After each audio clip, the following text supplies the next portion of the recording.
आपल्याकडे काय होतं, अनेकदा शब्दाचा खेळ चालतो. मी ओला दुष्काळ हा शब्द वापरण्यापेक्षा आपत्तीग्रस्त हा शब्द वापरला. आणि आपत्तीग्रस्त, मग आपत्ती, तुम्ही एखादा शब्द नाही म्हणून संकट नाकारू कसं शकता? की ठीक आहे, ओला दुष्काळ ही संज्ञा नाही आहे, नसेल, पण म्हणून तुम्ही झालेलं नुकसान नाकारू शकता का? आणि ओला दुष्काळ ही जर का संज्ञा नसेल तर मग मला असं वाटतं की काही वेळेला माणसांच्या पदाप्रमाणे शब्द बदलतात का? की काही शब्द ते ज्या पदावर असतात तेव्हा ते शब्द अस्तित्वात येतात आणि पदानंतर दुसऱ्या पदावर गेलेले ते शब्द नाहीसे होतात, असं काय आहे का? कारण माझ्याकडे अत्यंत कनवाळू, जागरूक असं विरोधी पक्ष नेत्यांचं एक पत्र आहे तत्कालीन मुख्यमंत्र्यांना. म्हणजे मीच होतो तेव्हा, तत्कालीन मुख्यमंत्री मी जेव्हा होतो तेव्हा तत्कालीन विरोधी पक्षनेते हे आजचे सन्माननीय मुख्यमंत्री महोदय देवेंद्रजी फडणवीस होते.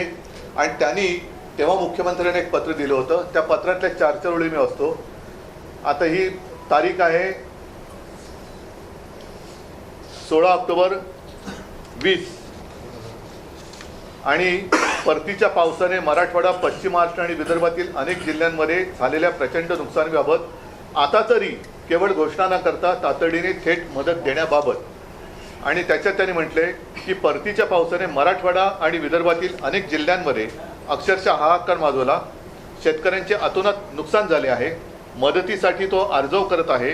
विविध वाहिन्यांवर शेतकऱ्यांचे अश्रू आणि व्यथा पाहून अतिशय वेदना होतात. या वेदना फक्त विरोधी पक्षाला नेत्याला होतात, मुख्यमंत्र्यांना होत नाही. मला झाल्या होत्या म्हणून मी तेव्हा कर्जमाफी केली होती. पण राज्य सरकारला अजूनही पाझर फुटायचे नाव नाही. पंचनाम्याचे आदेश दिलेत, या पलीकडे काहीही शब्द सरकारकडून दिला जात नाही. प्रत्यक्षात पंचनामेही होत नाहीत आणि शेतकऱ्यांना मदत तर मिळतच नाही. अन्नदात्याला पूर्णपणे वाऱ्यावर सोडून दिल्यासारखी अवस्था राज्यात आहे.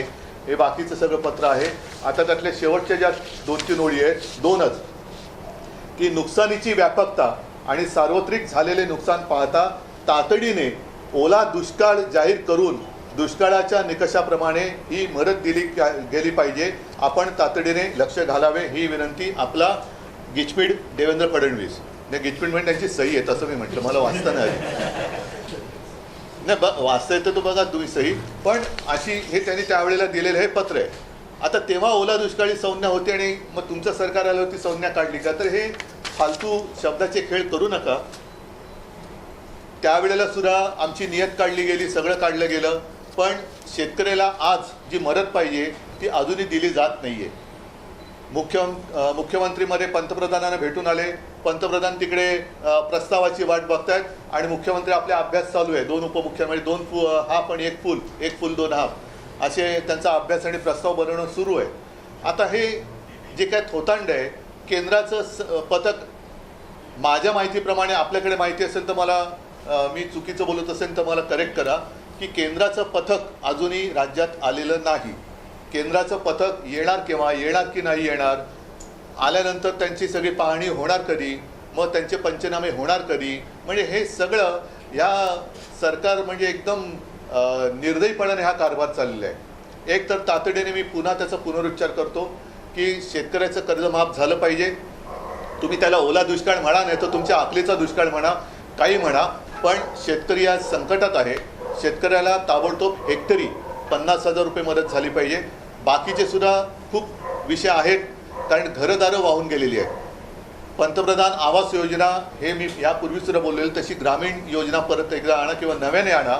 आणि शेतकऱ्यांची जी ज्याला मी काय म्हणेन, जेमतेम काही घर आहेत त्याला घर म्हणणं सुद्धा फार धाडसाचं ठरेल. अशा प्रकारचे निवारे आहेत, खोपटी आहेत आणि ते पाण्यामध्ये वाहून जातात. आता यांचे निकष काय की ज्यांचं काय घरदार वाहून गेले त्या घरात 48 तास पाणी राहिलं पाहिजे.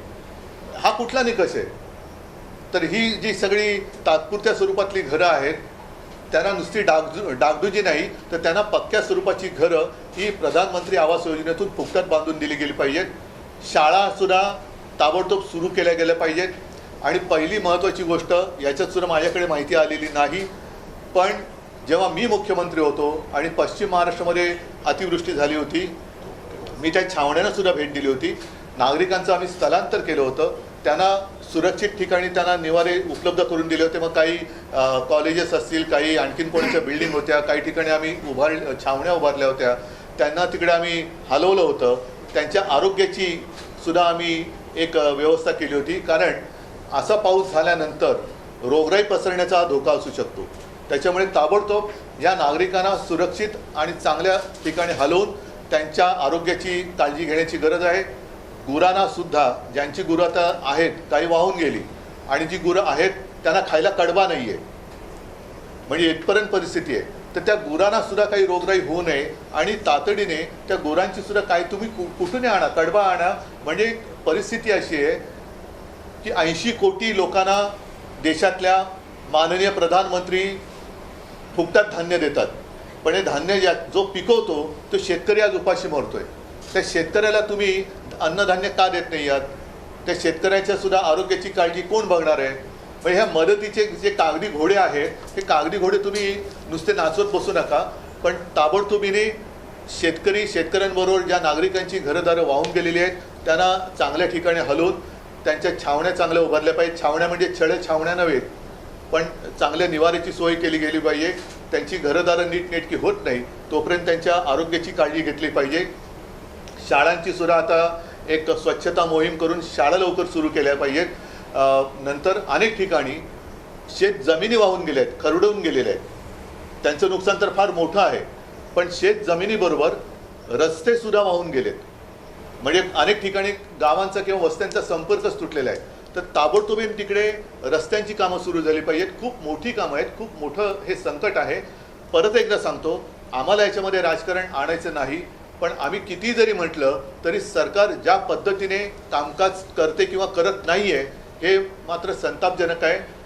नुसते कागदी घोडे नाचवण्यापेक्षा तिथे शेतकऱ्यांमध्ये जा, काय हवं नको ते बघा. केंद्राचं पथक कधी येणार? आज मी असं म्हणत होतो की खरं म्हणजे मुख्यमंत्री आणि दोन्ही उपमुख्यमंत्र्यांनी नुसते मोजरे मारायला दिल्लीत जाता, त्याच्यापेक्षा महाराष्ट्राच्या हक्काच्या मागणीसाठी, महाराष्ट्र संकटात आहे त्या मागणीसाठी म्हणून त्यांनी दिल्लीला जायला पाहिजे. या संदर्भात विखे पाटलांना प्रश्न केला होता, मी जो मुद्दा उपस्थित केला, तर ते म्हणतात की कुठेतरी गैरसमज निर्माण केला जातो आणि कारखान्याच्या व्यवहारातून हे पैसे घेतले जाणार आहेत. मग बातमी फोडा तुम्ही, बरं ती बातमी फोडा ना तुम्ही, ही त्यांचा प्रश्न आहे. बातमी आली कशी? पण हे जरी असेल तरी अतिवृष्टी झाली हा गैरसमज आहे का? पिकं उद्ध्वस्त झाली हा गैरसमज आहे का? घरदारी वाहून गेली हा गैरसमज आहे का? रस्ते वाहून गेलेत हा गैरसमज आहे का? मुलांची पुस्तकं, वह्या पुस्तकं वाहून गेली हा गैरसमज आहे का? शेतकरी आत्महत्या करतायत हा गैरसमज आहे का? काय तुम्ही कोणत्या काळामध्ये किंवा कोणत्या जगात राहतायत ही लोक मला कळत नाही. उद्धवजी, भाजपचं असं म्हणणं आहे की पूरग्रस्तांना जर मदत करायची असेल तर आपल्या पक्षाने दसरा मेळावा रद्द करावा किंवा साधेपणा. मला एवढंच म्हणायचंय की त्यांनी जी काय जाहिरातबाजी चालवली होती ना, त्या जाहिरातीत जेवढा पैसा खर्च केला ना तेवढा पैसा तरी द्यावा.